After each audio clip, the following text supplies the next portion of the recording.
Namaste. Thank you, Sarah, for joining us in our 95th e-dialogue today. Kef Ahal.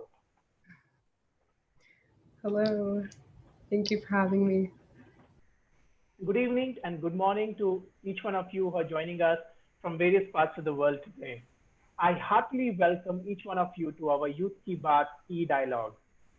Today we have amidst us a very special guest, Ms. Sarah Elsunni.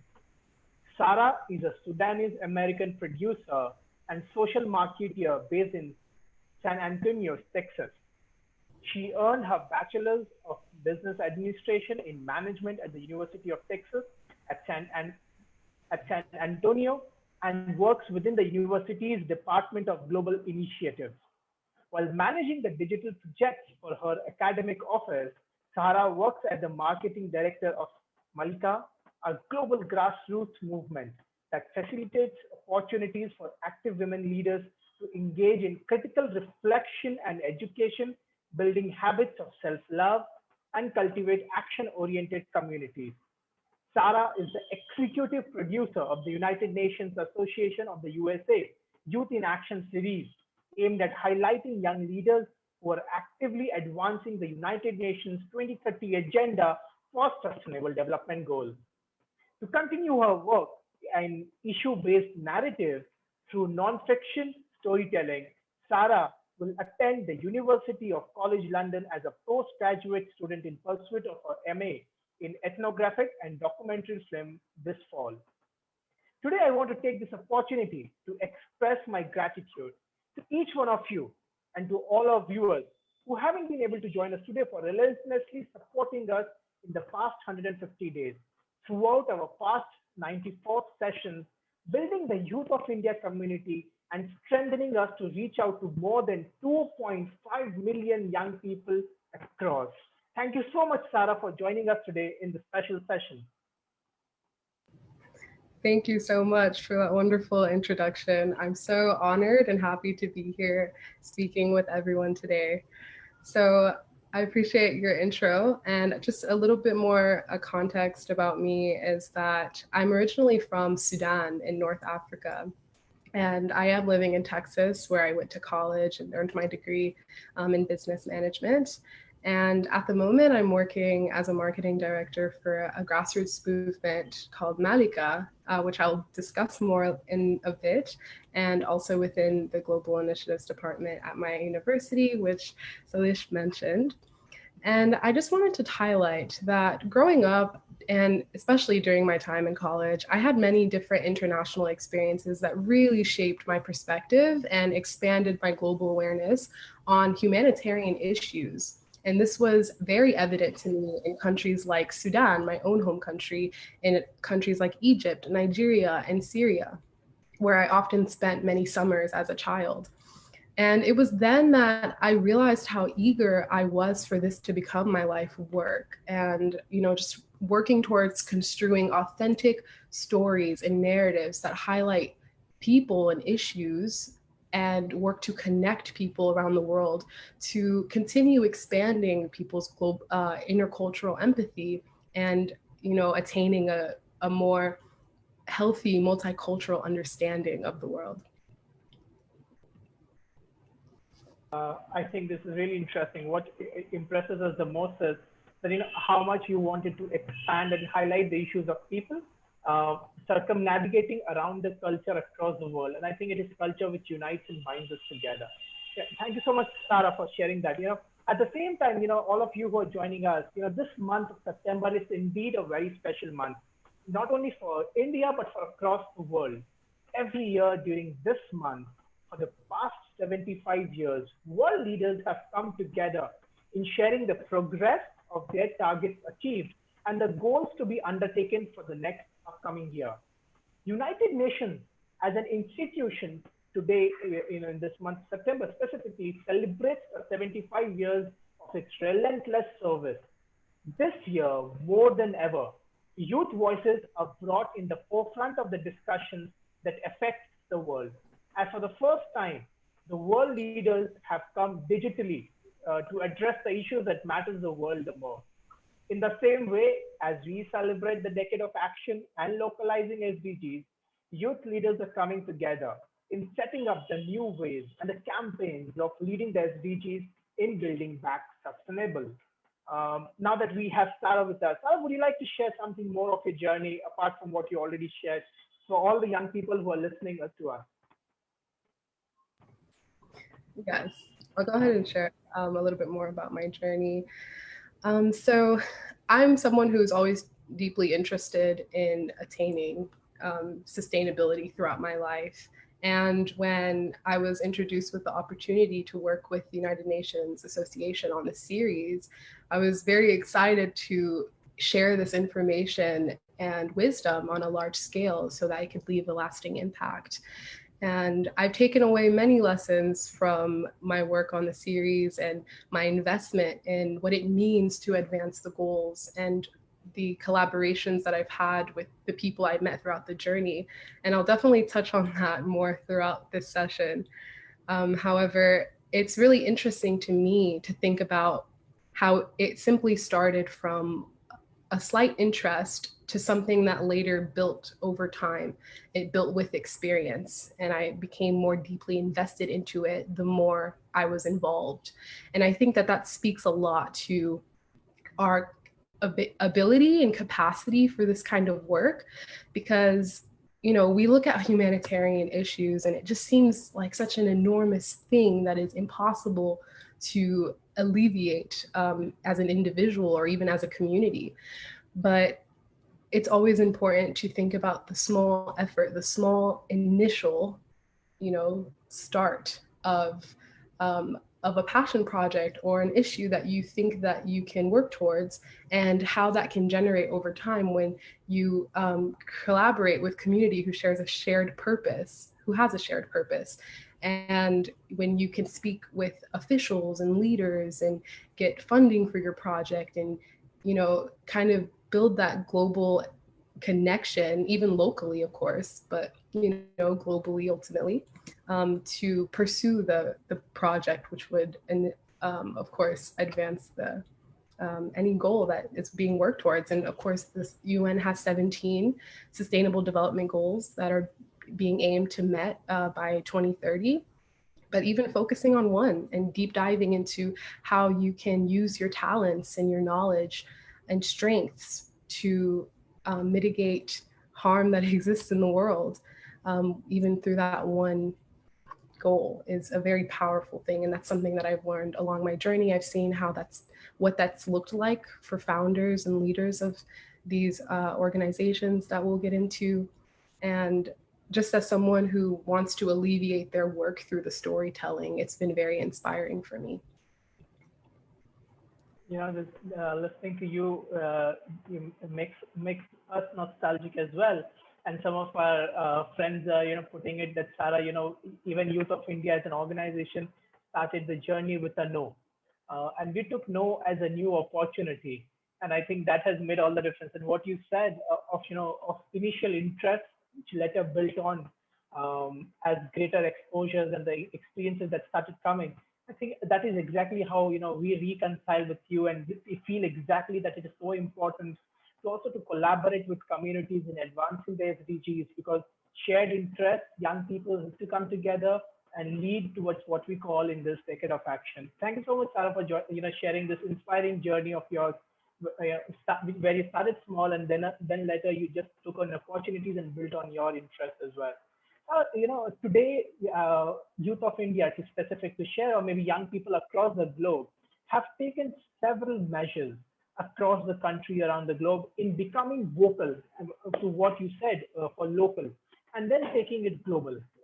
Some of the localized initiatives that inspires me are the folders which are made from young people in India from this hay and the used newspapers and the used cardboards. These are the biodegradable and sustainable products, or the glasses of terracotta that gets decomposed back in the earth after using it. So you see a board, you just throw it back in the soil and it decomposes. And definitely the shells, the glasses made out of coconut, this is the product which we advance and feel strongly for. And I think these are the products which also advance and localize the SDGs when we have to mean what we are doing at the local level. And today, about 100,000 young people across the country have also pledged to incrementally becoming unplastic, as we called for a global unplastic day. And I'm so glad that you had also joined in at such a short notice for supporting our cause of an unplastic day. And today it reminds me of the words of His Excellency Deputy Prime Minister of UAE, where he mentioned that the youth are the advisors and they are well aware of how to accomplish their personal vision and strategies. We have great faith in them and unlimited confidence in their abilities. Having said that, Sarah, would you like to share, your thoughts on the youth-led actions to localize sustainable development goals? Absolutely. So, something that I learned a lot from the founders and leaders of different movements and organizations that I spoke with and interviewed for the series was that starting locally really means two things: starting with what you know and starting with who you know. Starting with what you know can look like a simple interest in an issue, and you having the ability and knowledge to educate people on that issue, or even alternatives for practices that can be adopted to reduce the issue. And starting with who you know, of course, is forging those connections that will help you build upon the initiative that's being taken. So those are the two points to always resort back to when wanting to start a local initiative, because that's the best way to scale something that can then become global. So really taking advantage, even as members of Youth of India, this organization is a wonderful place that can help connect you with those people that will help you make those changes. Even gathering the youth community in itself, like without the connection to government officials, that's powerful on its own, because the youth has a great influence, especially now with the digital age and social media. There's so much that can be done and shared internationally, which I think is very powerful. So drawing upon those two initial questions, starting with what you know and who you know, is my best advice for local initiatives. Right. That is really interesting to hear. Sarah, what would be your, how do you think that the young people can then further advance? Or maybe would you like to share more thoughts with the young people, maybe? Yes. Yeah. So I'll go ahead and maybe share about more ways to expand something beyond local and make it more global. So as a marketing director, I work a lot with digital creations and providing opportunities for people in many different cities. So now I'll use my work as with Malika as an example. So basically, during my work with the series, I met a founder of an organization named Malika. Um, the founder's name is Rana Abdul Hamid, but her organization is Malika.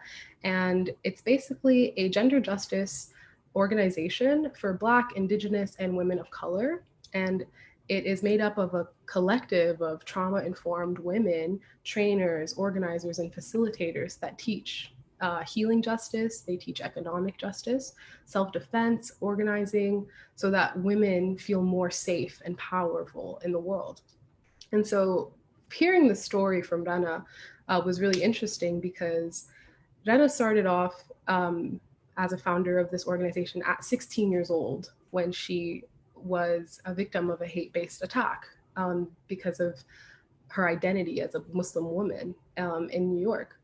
And this was something that was very, very local. She started off by training just a few girls in self-defense because she was a black belt in karate, unbeknownst to the attacker, of course. But this was her small initiative to kind of mitigate some risk and harm that exists when it comes to gender-based violence.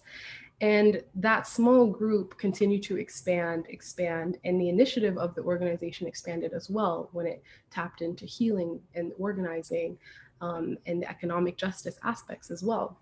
And so now Malika serves over 20,000 women across 20 cities globally, which is really interesting to think about something that just started in a small room in one city.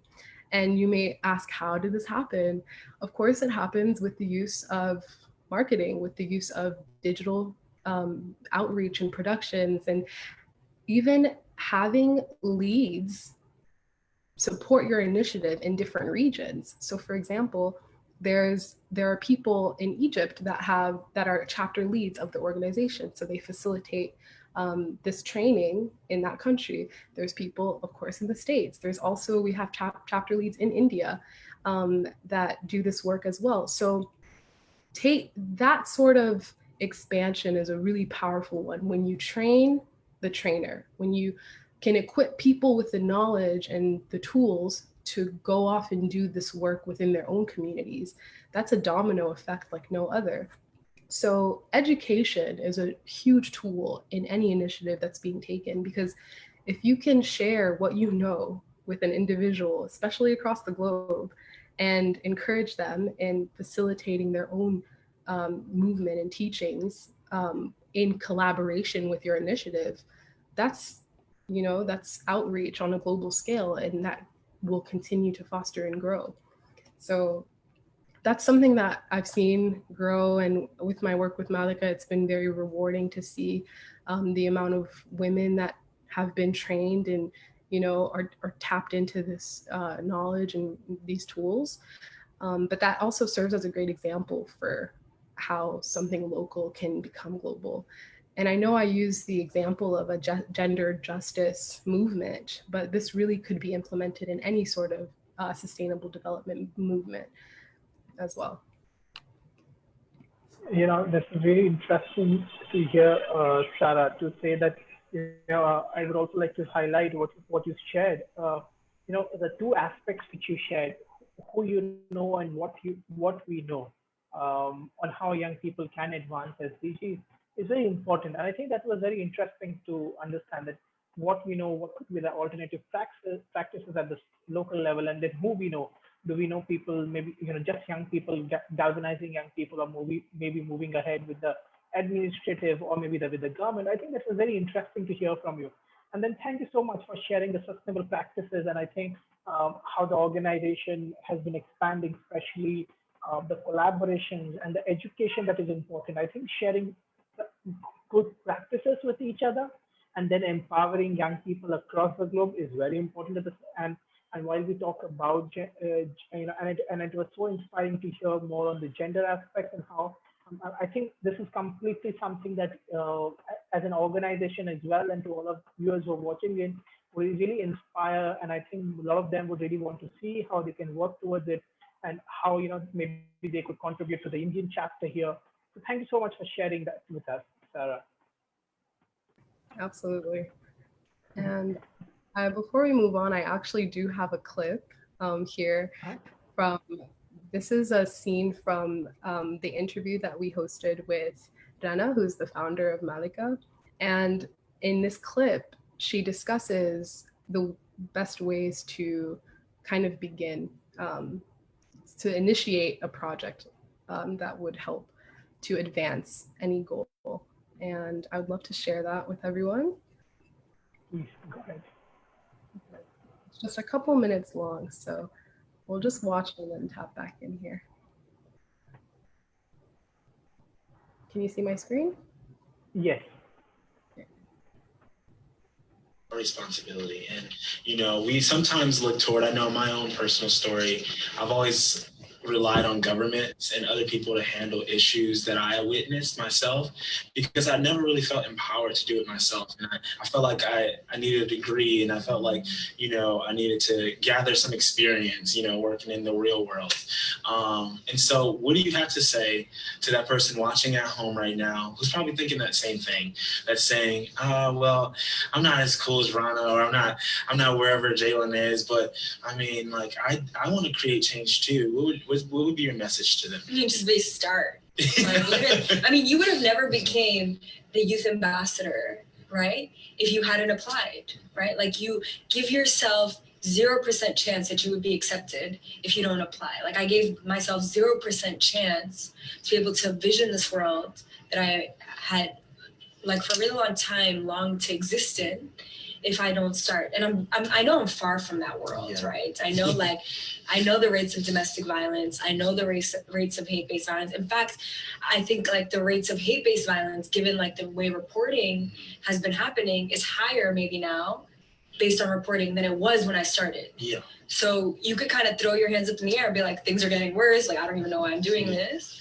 Or you could just really be committed to that vision, which is why I think like starting and understanding what you're working towards and doing it from a place of joy is really important, because then you're not just reacting to the violence, even though that's really important. Like, I think there's place for that, but cultivating from a place of like love for a people is a lot more sustainable, right? Wow. And so instead of holding that insecurity, instead of holding that fear, instead of being like, I don't know if I should do this, I don't know if I'm up for this, you're the expert in your own experience. You understand more than anyone what it is to be a young person, because you're a young person, right? Yeah. Just like I understand what it is to be a woman, what it is to be a woman of color, what it is to be a Muslim woman.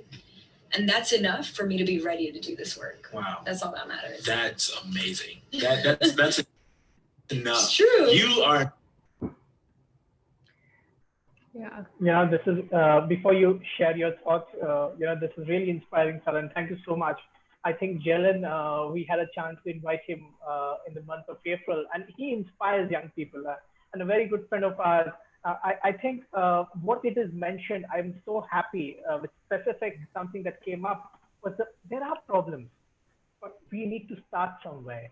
I think one of our mentors sometimes mentioned rolling up your sleeves is is also the first work done, and it is important to take the first step. It just reminds me of something which reconciles here as well, that purity in heart, clarity in thought, and sincerity in actions are really important while we go out and do things with joy. So I'm so happy that you shared that clip, Sarah.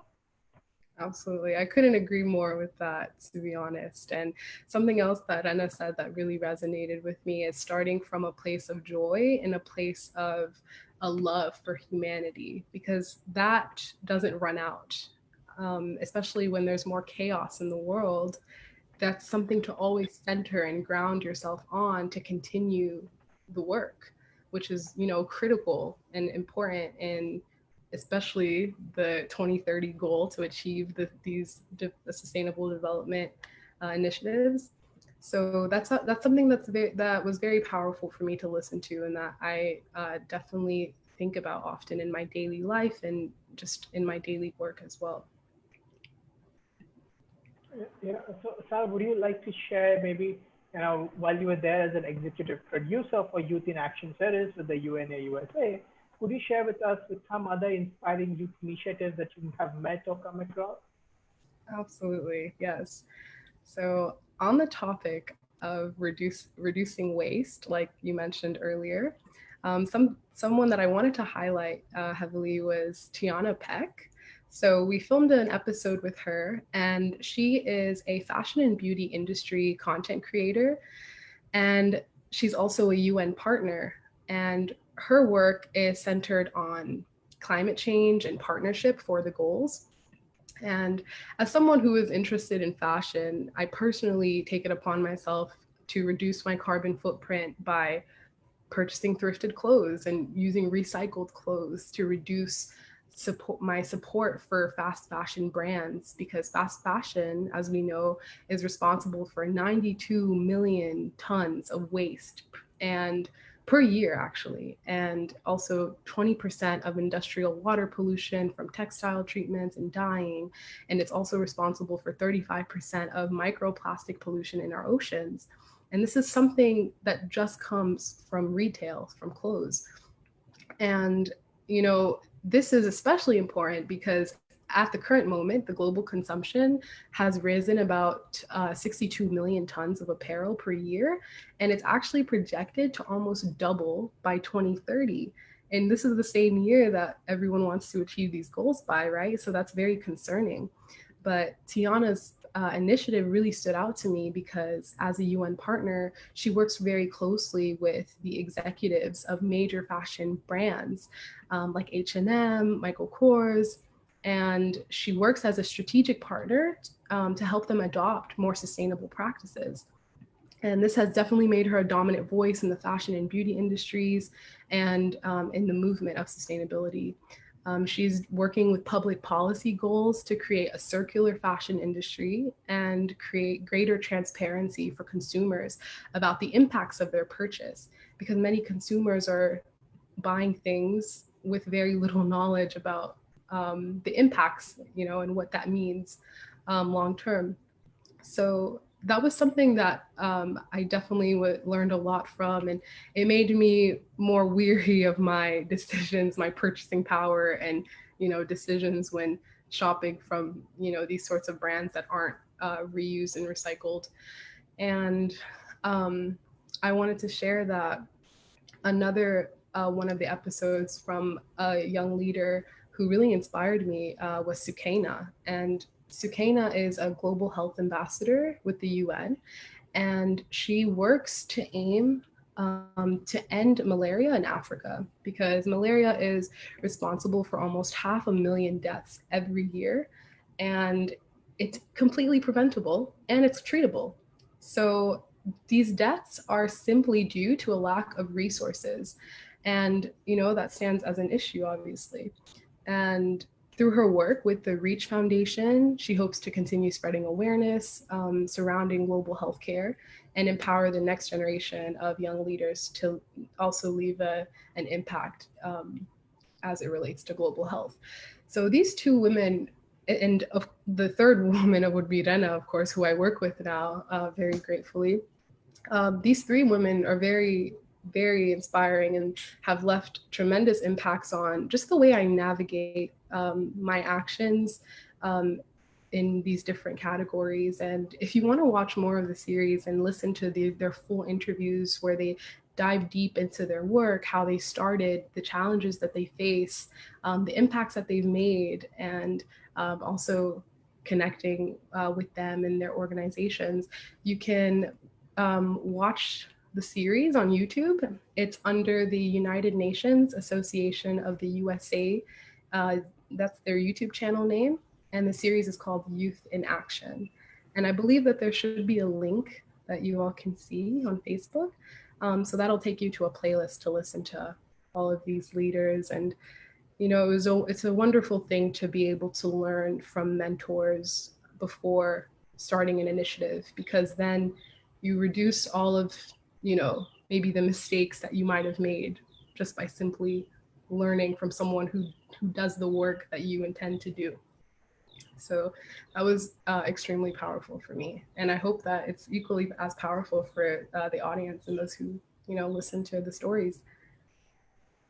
Sarah, I think all of us who are hearing this, including myself, this is really inspiring and interesting to hear that directly coming from you.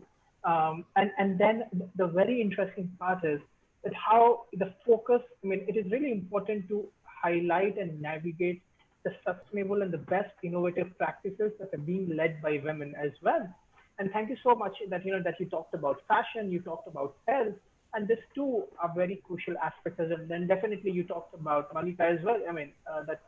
That was interesting. And I think what you mentioned about the global consumption, and while you mentioned about the wastage that is coming in the fashion industry, we would like to share that one of our teams and organizations of the organization is working towards producing sustainable fashion products.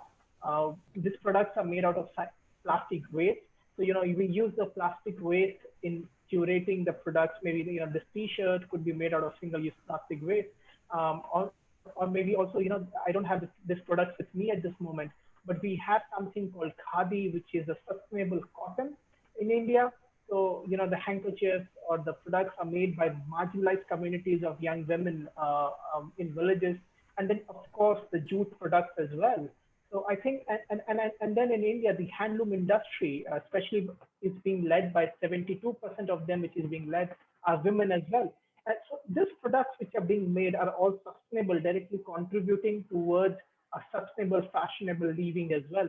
So maybe we would like to share. Maybe in future we would share some more links with you with what young people are doing in this arena, and I think it would help them in making their voices being heard global as well. So thank you so much for sharing such aspects as well.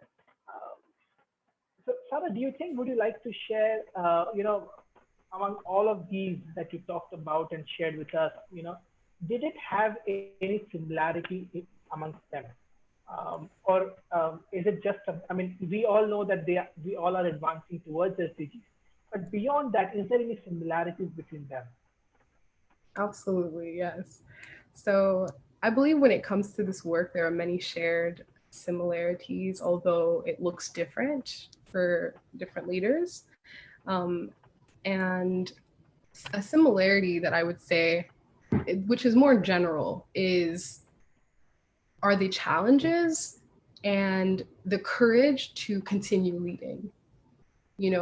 Even in the face of adversity, the willingness and necessity to continue this work, continue your own personal education in this work, to continue influencing people to care about this work. That was something that was definitely shared between all the members of the series.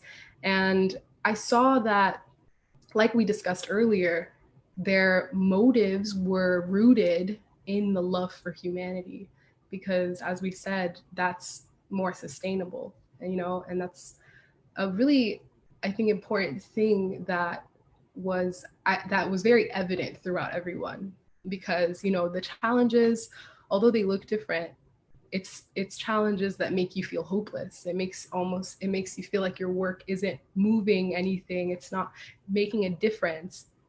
But the ability to carry forward and have a grounded and centered sort of mission was a shared purpose, I think, throughout everyone in the series, which is yeah, it's definitely a sustainable practice. I think what you mentioned is really essential. Yeah. This attitude, this paradigm shift of attitude, uh, and I think taking challenges as not as challenges, but rather as opportunities to prove one's worth is very interesting. And I think what was very happening amongst the three, the 3 points that about the three inspiring women leaders that you shared were also about how women, once women determined to do something, they could inspire and take ahead and reach out to masses as well. I think that both these three practices are really inspiring, maybe in the field of health, fashion, or maybe through inspiring women, training them through education as well. And these are the three aspects that everyone needs to build on. So thank you so much, Sarah, once again for sharing that. I think it will definitely inspire a lot of young women as well who are listening to us from different villages. That yes, this is possible. I am possible. So thank you so much once again. Absolutely, thank you. Sarah, we just recently, someone on our comment section has also put that though, but we would like to know it more from you. You have decided on supporting other young people as well for their undergraduates or the recent graduates for the resumes or something like that.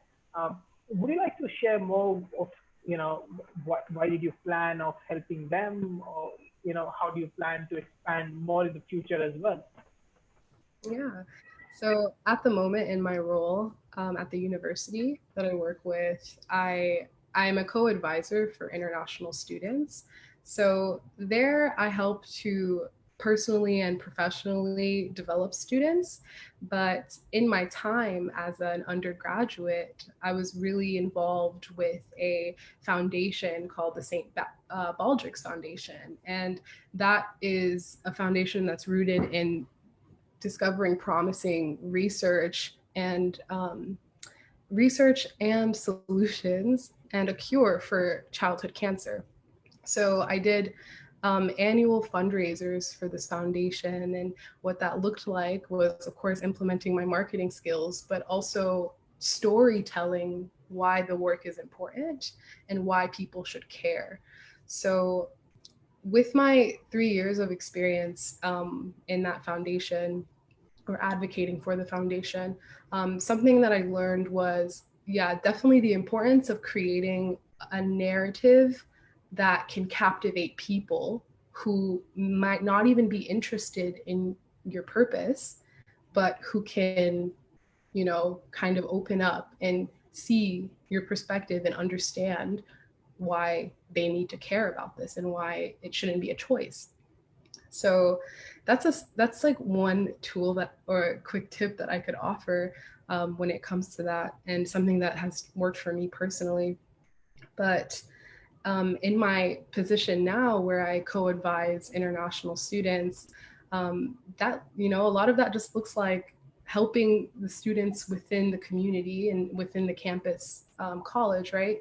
So it's not necessarily advancing a specific goal, but it's still forging a sense of community and a welcoming environment where people, have a safe space to share their challenges that they're dealing with, or have support from other people. So being able to advise and train those students has been a very great thing for me, and a very rewarding experience for me. And the reason I mention that is because it's that same sort of approach that is very useful when it comes to an initiative towards a sustainable development goal, because it takes you training people, it takes you educating people, it takes sharing your knowledge about a specific topic, so then you can equip people with that wisdom, and they can go on and influence their communities. And as I said, it becomes a domino effect and it's widespread. So that's definitely something that I do in my current role that I see can be mirrored in taking an initiative towards sustainability. Sarah, something that connects me when you talk about storytelling and narrative is with definitely I would rather say the great storyteller Abraham Lincoln, and it connects me directly, like a shoot out. That there are two ways of relating a story. He used to say, if you have a listener who has time and is inclined to listen, lend an ear, pour it out slowly as if from a jug. And if you have a poor listener, hasten it, shorten it, shoot it out of a pop-up gun. So I think, while you share your story and the incredible power that you have of creating a narrative and as a storyteller, I think that is really important. The world needs to understand, and I think with the Youth in Action series as well, it is a narrative and it is a storytelling as a whole. What young people across the globe are taking actions, but it has a purpose, it has a meaning, and I think that is really important. So thank you so much for all the efforts that you take in creating this narrative for young, inspiring people who are really localizing SDGs at the best of the forefront and making sure that we achieve SDGs by the year 2030. And I think it is people like you who make sure that the people at the grassroots level, people at the local level, stories of such people could be heard at the national or maybe at the global level as well. And I think that power of storytelling is really important. So thank you so much for all the efforts that you really taken, and for everything that you do for the young people across the globe. So thank you, Sarah. Sarah, would you have any final message for all our viewers, or something we would like to share with us? Yeah, and I want to just thank you again for your kind words. And, I'm equally inspired by your work and just Youth of India and what everyone's doing, the initiatives that are, the projects that are in process right now. It's really, really inspiring to me. And I would love to learn more about that from you as well. So thanks for that. I guess a final message that I'll leave everyone with is, there's many uncertainties, of course, we're all living at the moment. We might be dealing with doubts about what we are capable of doing in the near future. It's very hard to plan, even. I know that that's something I've personally struggled with a lot. And, you know, one thing that I will say is that it's not productive to kind of loathe in the uncertainty and the doubt that might exist, and to, of course, kind of muster up what you're capable of doing in your presence with your surroundings and your environment, and how that can leave an impact even today or tomorrow, even in a short-term time frame. I know we always like to look long-term, and that's great. Sometimes, but at the moment, it might be really hard to do that. It might not even be a realistic thing that people see. So if it helps to set short-term goals that are, incremental and very achievable, that's something that can, even boost your confidence as a young change maker, to see that your small actions, your small initiatives are making an impact, even if it's in the slightest way. So I guess to summarize that is to not lose hope over an enormous goal that we might be, doubting ourselves with, and to kind of take it easy, take it one step at a time, one day at a time. And, hopefully everything will work out as it's meant to. And yeah, and to just continue praying for the humanity, praying for everyone in the world, because of all the corruption and crises that are taking place at the moment. I know it's weighed very heavily on my heart and the people I love and care about. So finding time to pray upon that, whatever religion you may follow, or even if not. But I think reflecting on that, what you intend to see for the world, and having that little light at the end of the tunnel is a good strategy in moving forward. I think I wouldn't have anything else to say, Father. Sarah, what you really mentioned is really, really inspiring, and for all the viewers as well who would be watching now and who would watch once we share it tomorrow with all these colleges and universities, that take one step at a time. Don't lose hope. Despite the challenges that we are surrounded with, let's keep walking, maybe as one step, baby steps, but just let's keep walking together and keep praying. I think that is really important. Let us have this attitude of maybe sharing, caring, gratitude, and blessing for everyone around, and having the light in the end of the tunnel. I think that is a final message that we could really leave today with. So I would really like to thank you, Sarah, for joining in today and for making this dialogue with the young people more productive in this Youth Ki Baat series. So, shukran. Thank you. And Afwan, thank you very much for having me. I hope everyone has a great night. Thank you.